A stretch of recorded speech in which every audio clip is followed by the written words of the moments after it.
Friends, welcome back. तो friends, अभी का वीडियो है R&AW's the 3 Avengers operation Fiji trailer. तो चलो फ्रेंड्स शुरू करते हैं, वीडियो पता करते हैं। पर वीडियो शुरू करने से पहले अगर आप चैनल पर नए हो और आपने अभी तक सब्सक्राइब नहीं किया तो जल्दी से पहले सब्सक्राइब के बटन और बेल आइकन को क्लिक कर लो ताकि आपको हमारे सारे न्यू वीडियोस के नोटिफिकेशन मिल जाए जैसे हम अपलोड करें। अगर आपको वीडियो पसंद आता है please like and share. And हमारा दूसरा चैनल, ट्विटर, इंस्टाग्राम अकाउंट सबके डिटेल्स है डिस्क्रिप्शन बॉक्स में, उनको भी सब्सक्राइब और फॉलो कर लेना। चलिए शुरू करते हैं।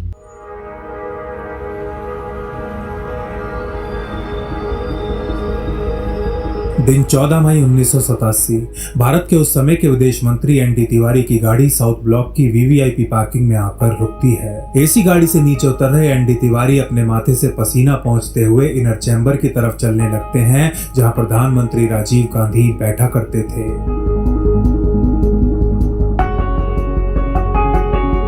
वैसे तो ये मई का महीना था और दिल्ली की गर्मी लोगों के खूब पसीने छुड़ा रही थी, लेकिन तिवारी जी के इन पसीनों का कारण ये गर्मी नहीं बल्कि वो इंटेलिजेंस रिपोर्ट थी जिसे अपने हाथों में लिए वो प्रधानमंत्री से मिलने जा रहे हैं।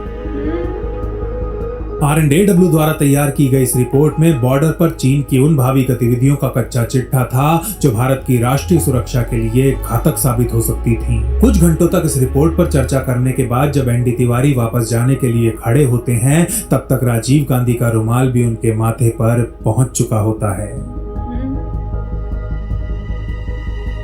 इससे पहले कि राजीव गांधी इस रिपोर्ट के सदमे से उबर पाते, उनकी मेज पर रखा एक लैंडलाइन फोन बजने लगता है। घर जाने की तैयारी कर रहे प्रधानमंत्री इधर फोन उठाते हैं और उधर 10 सेकंड बाद उनके चेहरे का रंग पूरी तरह उतर जाता है।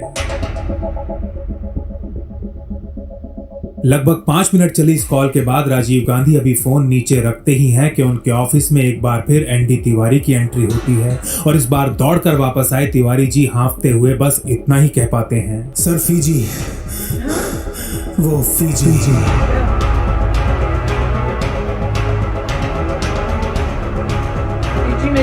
साउथ पैसिफिक ओशियन यानी कि दक्षिण प्रशांत महासागर में स्थित फीजी नामक एक छोटे से देश में अभी थोड़ी देर पहले ही फौज ने विद्रोह कर दिया था, एक लोकतांत्रिक सरकार का तख्ता पलट दिया था। एक देश जिसमें रहने वाले आधे लोग भारतीय थे, अब उसकी कमान एक ऐसे तानाशाह के हाथ में आ चुकी थी जो इन भारतीयों का दम घोटना चाहता था। लाखों भारतीयों से उनके मौलिक और संवैधानिक अधिकार छीन वो उनके जीवन को एक जीता जागता नरक बना देना चाहता था। लेकिन भारत राष्ट्र ऐसा होते हुए नहीं देख सकता था। लाखों भारतीयों के जीवन का प्रश्न था और भारत सरकार को कुछ भी करके इस तानाशाह की कुर्सी गिरानी ही थी। विफल डिप्लोमेटिक प्रयासों के बाद प्रधानमंत्री राजीव गांधी फीजी के इन भारतीयों का भविष्य अपने इंटेलिजेंस के हाथों में सौंप देते हैं। R&AW के ऐसे 3 एजेंट्स के हाथों में जिन्हें साम दाम दंड भेद का महारथी कहा जाता था। 3 देशभक्त जासूस जो विदेशी धरती पर अदृश्य हो कोवर्ट ऑपरेशंस को अंजाम देने के लिए जाने जाते थे।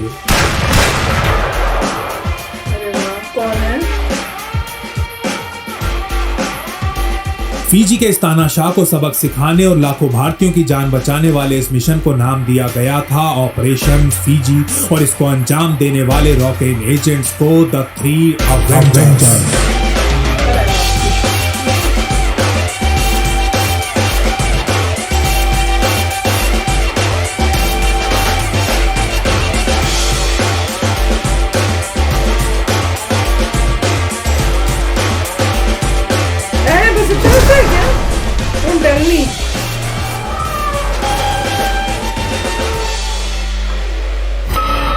ये क्या था? आप लोगों ने कहा देखने को, हमने देखा, ये तो पूरा था ही नहीं। अरे ये तो सिर्फ मेरे ख्याल से ट्रेलर, अच्छा ट्रेलर भी लिखा हुआ है, पढ़ा ही नहीं था मैंने ध्यान ही नहीं दिया। मुझे लगा था सारा बताएंगे, पर वेरी इंटरेस्टिंग जिस तरह से बता रहे हैं। अब मुझे देखना है भाई ये 3 कौन है अवेंजर्स और क्या करेंगे और कैसे करेंगे।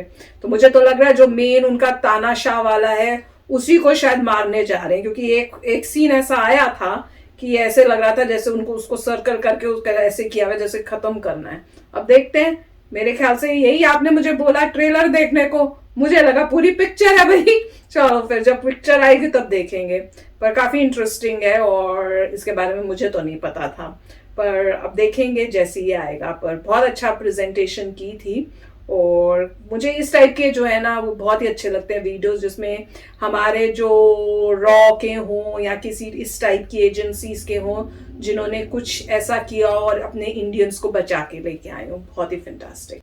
तो अच्छा था काफ़ी ट्रेलर, और मेरे ख्याल से इन्होंने काफ़ी अच्छा जैसे ड्रामेटिक्स और सस्पेंस क्रिएट किया था, जैसे मूवीज में क्रिएट करते हैं कि वो बैठे हुए हैं, वो बात कर रहे हैं, पसीना उनको आता है। पसीने आते हैं। अब ऑब्वियसली ऐसा तो नहीं है, मैं कोई देख रहा था उनको मैं वही पूछ कि रही थी, आपको कैसे पता सोच रही उनको थी। पसीना है, आपको कैसे पता उन्होंने शक्ल ऐसे लैंडलाइन उठाई किया। है, आपको कैसे पता कि वो भागते हुए मिस्टर आए तिवारी वापस। भागते हुए आए थे, फिर 2 बार भागते हुए आए थे और बोले फीजी, मतलब जो भी वो मतलब, क्योंकि अब हम फिक्शनल कार्य की तरफ से ले रहे हैं कि मतलब कि जैसे मूवी आप देख रहे होते हैं, ये एक पॉइंट ला रहे हैं उसमें कई जैसे बोलते हैं based on a true story, जैसे मूवीज बनती है उसमें लिखा होता है बेस्ड ऑन ट्रू नहीं है, बेस्ड है ट्रू स्टोरी पे। ट्रू स्टोरी में कुछ हुआ उसको आप एक ड्रामेटिक्स तरीके से दिखा रहे हैं, हाईलाइट कर रहे हैं जो जो अचीवमेंट्स हुई थी, तो वही दिखा रहे हैं। तो अच्छा लग रहा है कि ये कोशिश कर रहे हैं कुछ इस तरह के एपिसोड बनाने के लिए, और जिसमें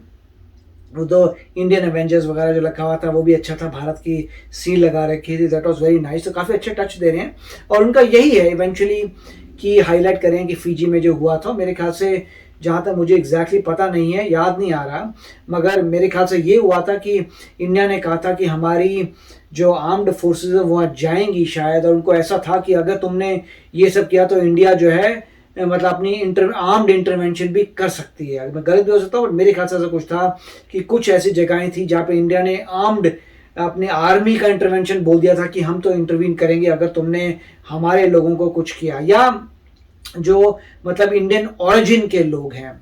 तो देखिए पॉइंट यही होता है कि अब इंडिया यहाँ बैठी है, दूर एक आइलैंड है, उसमें इंडियन ओरिजिन के लोग हैं, मगर वो हैं फिजी के रहने वाले, ठीक है, वो फिजी सिटीजन्स हैं, फिजी उस कंट्री के हैं। मगर हर एक कंट्री को होता है कि मेरे ओरिजिन के लोग यहाँ से वहाँ गए हुए हैं, बसे हुए हैं, चाहे वो वहाँ उस कंट्री के हो गए थे तो इंडिया के ही लोग, उनका रिलीजन जो है इंडियन रिलीजन है, तो उस टाइप से लोग, तो हर एक को लगता है सिमिलर कॉन्सेप्ट पे वो रशिया का भी इंटरवेंशन हुआ था मेरे ख्याल से क्राइमिया या कहीं पर, जब एग्जैक्टली पता नहीं है, जहाँ पे जो लोग थे वो सारे रशियंस थे जो वहाँ पे सेटल हुए हुए हैं, राइट। और मेरे ख्याल से यूक्रेन या कहीं एग्जैक्टली मुझे याद नहीं है, वहाँ प्रॉब्लम आ रही थी, तो वहाँ के लोगों ने रशिया को कहा था कि हमें बचाओ, कि हम रशियंस हैं, रशिया से यहाँ पे आए हैं और यहाँ पे हमें अत्याचार हो रहे हैं, तो बचाओ। तो रशिया ने अपनी आर्मी भेजी थी और उसने वो पूरा का पूरा पार्ट जो है रशिया के अंदर मिला लिया।